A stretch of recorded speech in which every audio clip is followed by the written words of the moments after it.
Halo teman-teman, kembali lagi bersama channel Wah Waktunya Bahas Anime dan Manga. Di video kali ini, gue akan membahas ya tentang hal-hal menarik di episode terbaru anime Jujutsu Kaisen, yakni di episode 16 yang berfokus pada pertempuran Megumi dengan ayahnya Toji, serta yang paling seru nih, ada Sukuna melawan Jogo, yang mana pertempuran mereka hampir menghancurkan seluruh kota Shibuya. Nah, bagaimana hal itu bisa terjadi? Akan kita bahas selengkapnya ya. Jadi daripada lama-lama langsung aja kita check it out. Hal menarik pertama di episode ini adalah pertempuran hebat antara Toji dengan Megumi, sang ayah dan sang anak.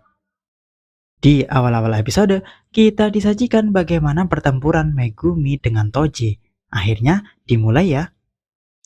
Megumi di sini hanya bisa menghindar aja dari serangan Toji, karena dia tahu seberapa kuat dan cepatnya Toji. Yang baginya nih ya, Toji adalah versi sempurna dari Maki, yakni orang yang memiliki heavenly restriction yang sangat besar. Sehingga orang tersebut bisa jadi sangat cepat dan sangat kuat secara fisik, walaupun bayarannya adalah mereka tidak memiliki energi kutukan sama sekali. Nah, berbagai cara coba dilakukan Megumi ya, mulai dari memanggil Shikigami kelincinya, yang jelas berakhir dengan sangat cepat ia dihancurkan oleh Toji. Lalu dicoba lagi dengan membuat Toji basah kuyup nih, sehingga nantinya Nue milik Megumi akan mengeluarkan petir untuk menyetrum Toji. Tapi tetap aja ya, Toji jauh lebih kuat. Maka dari itu, strategi yang dipilih Megumi adalah membunuh Toji sekarang dengan satu kali kesempatan, sambil mendekat ke arah Ieri Shoko. Jadi, jika nanti dia menang namun terluka parah, Shoko masih bisa menyembuhkan Megumi. Begitu pikir Megumi. Itulah kenapa dia segera memancing Toji untuk bertarung jarak dekat. Lalu, ia mengeluarkan pedang miliknya dari teknik bayangan ini dan bersiap-siap untuk menusuk Toji. Walaupun Megumi sendiri sudah tertusuk oleh Playful Cloud-nya Toji ini ya, tapi tak mengapa, karena dengan begitu Toji jadi bisa cukup dekat untuk Megumi tusuk. Berkorban dikit lah ya.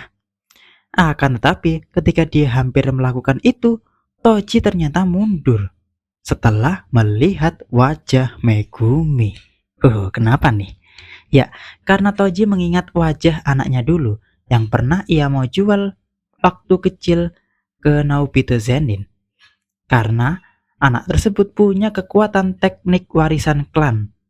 Sehingga sekarang ia pun bertanya kepada anaknya, "Siapa namamu?" Maksudnya Toji pengen tahu Megumi ini menyebut dirinya sebagai siapa. Apakah sebagai anggota klan Fushiguro seperti nama ibunya, atau Zenin seperti klan ayahnya.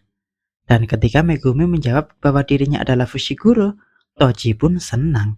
Artinya anaknya tidak terjual ke klan Zenin. Walau dia dulu bilang gak peduli ya, anaknya mau terjual kek atau apa kek. Tapi dari dalam hatinya dia sayang sama keluarganya. Istrinya yang sudah mendahului dan anak yang dititipkan istrinya kepadanya untuk selalu dijaga. Sehingga setelah hati Toji plong, dia pun memutuskan untuk menusuk kepalanya sendiri, alias bunuh diri. Karena nggak perlu lah ya bagi dia untuk melawan anaknya sendiri yang ia banggakan. Dan berakhirlah ya pertarungan mereka, karena arwah dan tubuh Toji akhirnya kembali lagi ke akhirat. Setelah dia bunuh diri dengan bahagia melihat anaknya tumbuh kuat dan tidak terjual ke klan Zenin yang sangat dibenci oleh Toji. Dan hal menarik berikutnya di episode ini adalah sifat malas dan penakut Kusakabe. Ya, di sisi lain, Kusakabe dan Panda yang sedang berusaha menyelamatkan Gojo berhenti sejenak ya, memikirkan langkah berikutnya setelah tahu bahwa Inumaki Toge sudah mengevakuasi penduduk ke tempat yang aman.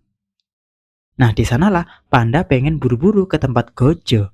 Namun, Kusakabe menolak ya dengan cara halus, dengan mengatakan hal-hal lain agar mereka berdua nggak ke sana.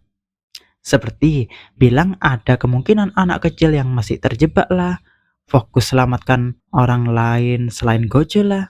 Hehe. Hal itu ia lakukan karena sejatinya Kusakabe malas dan takut melawan penyihir-penyihir kuat yang ada di tempat Gojo. Hehe.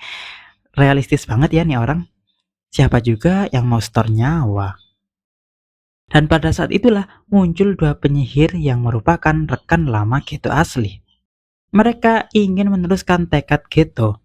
Walaupun Geto udah mati dan diganti oleh Geto palsu ini, tapi selama rencana orang tersebut sejalan dengan Geto asli, mereka bakal melakukan hal itu, yakni membunuh manusia biasa, sehingga yang tersisa hanyalah para penyihir doang. Lalu dunia bisa bebas deh dari roh kutukan seperti yang dicita-citakan oleh Geto. Di sini walau sempat beda pandangan ya dengan Mimiko dan Nanako yang kekeh kalau Geto mati maka nggak perlu ikutin Geto palsu. Pada akhirnya mereka pun berpisah dan melakukan hal yang mereka mau masing-masing. Mimiko dan Nanako memberi makan jari Sukuna yang berakhir pada kematian mereka berdua. Hehe. Dan kedua orang ini pun pada akhirnya juga harus bertemu Sukuna, walau mereka sejatinya nggak pengen. Hehe. Kenapa? Karena hal paling menarik di episode ini adalah pertempuran Jogo melawan Sukuna yang sangat epik, yang bisa menghancurkan hampir seluruh Shibuya. Wow, di sisi lain ya, kita melihat bagaimana Jogo akhirnya mulai bertarung dengan Sukuna, di mana sesuai janji Sukuna, jika Jogo bisa mendaratkan satu aja pukulan ke arah Sukuna, maka Sukuna akan mau jadi bawahan mereka. Hehehe. Tapi ternyata Jogo salah perhitungan ya. Sukuna jauh lebih kuat dari perkiraannya. Udah setara dengan Gojo lah. Berkali-kali Sukuna mampu memotong tangan dan tubuh Jogo. Jogo pun gak tinggal diam ya. Dengan kekuatan elemen tanah dan api, berkali-kali berusaha membalas Sukuna dengan menciptakan berbagai macam serangan yang hebat dan besar. Tapi tetap aja ya, Sukuna mampu menghindari serangan tersebut dengan mudahnya. Gila.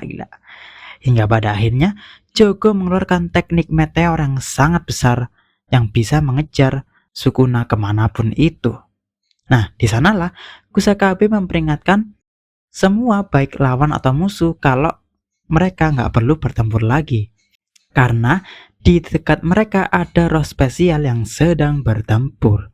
Dan ternyata itu adalah Sukuna yang mendekat, yang langsung memerintahkan mereka semua untuk diam sambil meteor Jogo mendekat ke arah mereka semua. Hehehe, gila ya, gak kebayang gimana Kusakabe yang tadi pengen kabur dari pertempuran malah keseret ke pertempuran yang jauh lebih gila. Hehehe.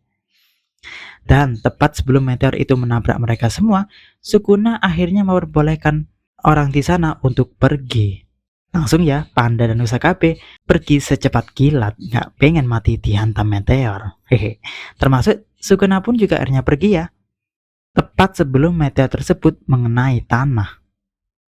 Nah, sekarang kenapa kok dia menyuruh orang tadi tetap di sana kalau pada akhirnya dia memperbolehkan mereka pergi? Alasannya ya, Sukuna pengen bersenang-senang aja, bikin orang-orang ketakutan. Hehehe. Emang gitu ya watak dari Sukuna. Dan akhirnya Jogo pun yang awalnya mengira Sukuna mati terkena meteor, ternyata enggak, Sukuna masih sehat dan tak ada luka sedikit pun. Karena dia mampu menghindar tepat waktu sebelum meteor sampai ke tanah. Dan hal menarik terakhir di episode ini adalah Jogo yang akhirnya menjemput Hanami dan Dagon. Ya, pada akhirnya Sukuna yang udah mulai panas meminta Jogo untuk melakukan serangan terkuatnya agar Sukuna nggak cepat bosan. Dan di sana, setelah Sukuna mengucapkan sesuatu, dia ternyata ikut menciptakan bola api dari tangannya. Wow, kok bisa? Padahal teknik kutukan Sukuna kan cuma memotong dan membelah. Kok dia jadi bisa gunain teknik api seperti Jogo? Hehehe. Sukuna nggak mau jawab ya alasannya kenapa dia masih rahasiain tekniknya ini. Hehe. Dan saat itulah Sukuna dari bola api menciptakan panah api dengan pose yang sangat keren ini. Lalu di sisi lain, Joko mau nggak mau harus menciptakan bola api terkuatnya untuk beradu api dengan Sukuna. Dan pada saat itulah Joko akhirnya teringat Hanami dan Dagon, di mana Joko berkata bahwa dia akan segera menjemput Hanami dan Dagon di akhirat. Dia pun akhirnya menyerahkan cita-citanya untuk menjadikan roh kutukan sebagai manusia kepada Mahito, agar roh kutukan bisa hidup dengan layak. Alias dia menyerah gitu dengan cita-citanya selama ini, dengan dia nggak mampu melawan Sukuna. Hehe. Nah pada saat itulah Sukuna tiba-tiba nyelonong ke pikiran Joko. Sukuna intinya berkata bahwa sungguh aneh pikiran roh kutukan kok segitu pengennya sih jadi manusia. Tapi ya udahlah terserah. Yang jelas bagi Sukuna, Joko itu kuat kok. Baru pertama kali ini sejak ribuan tahun ada roh kutukan sehebat Joko. Jadi, kata Sukuna, jangan minder deh. Jangan putus asa. Ayo bangkit. Kamu ini kuat kok. Hehehe. Mendengar hal itu, lalu meneteslah air mata dari Joko, yang menandakan dia sejatinya udah punya sifat manusia. Hehehe. Alias cita-citanya udah tercapai sedikit demi sedikit ya. Dan disinilah pun kita akhirnya melihat sisi lain dari Sukuna ya. Ternyata dia itu jago ceramah dan motivasi. Kirain Sukuna sukanya merendahkan orang lain aja. Hehehe. Nah, tapi sebetulnya ya, yang dilakukan Sukuna itu mengeluarkan kata-kata seperti itu agar Joko bisa termotivasi untuk mengeluarkan kekuatan terkuatnya pada pertempuran ini.